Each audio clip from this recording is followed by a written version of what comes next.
Yo guys, kita bakal ngelangkahin satu perusahaan di Indonesia nih, kita masukin pendekatan investasi fundamental ke dalam rangkumannya. Oh ya, jadi pendapatan dari perusahaan DSNG tuh dari TTM belakangan ini tuh agak naik turunnya. Tapi secara rata-rata historis selama 5 tahun, CAGR-nya sekitar 14,8%.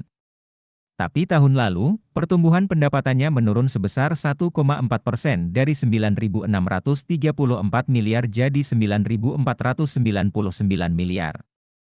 Bicarain tentang laba bersih nih, jadi laba bersih dari DSNG selama setahun belakangan ini tuh ambil contoh TTM ya, itu turun banget loh sebesar 43,4% dari 1.207 miliar jadi 842 miliar.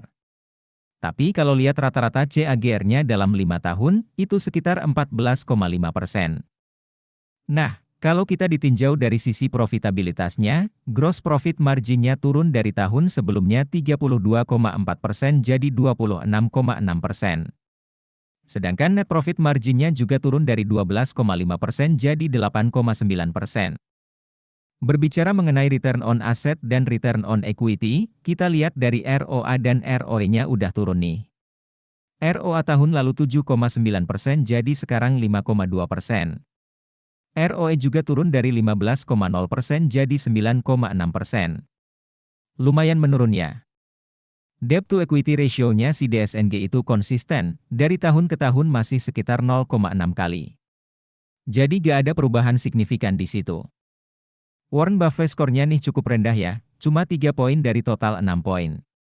Jadi masih butuh perbaikan nih. Lebih lanjut bisa cek di aplikasi investor ya guys. Selain keuangan tadi, kita sampai di bagian yang paling ditunggu-tunggu, yaitu valuasi. Valuasi itu adalah proses menentukan nilai intrinsik suatu aset, dalam hal ini saham. Sedangkan margin of safety adalah jarak antara harga beli saham dengan nilai intrinsiknya, semakin besar margin of safety semakin baik. Harga fair value untuk DSNG saat ini adalah 751 dengan margin of safety sebesar 32,0%.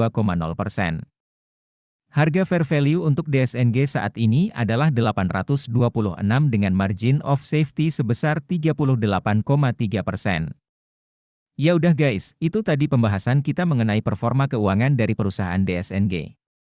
Jangan lupa untuk selalu melakukan analisis sendiri ya sebelum melakukan keputusan investasi, tanggung jawabnya juga tetap jadi milik kita sendiri.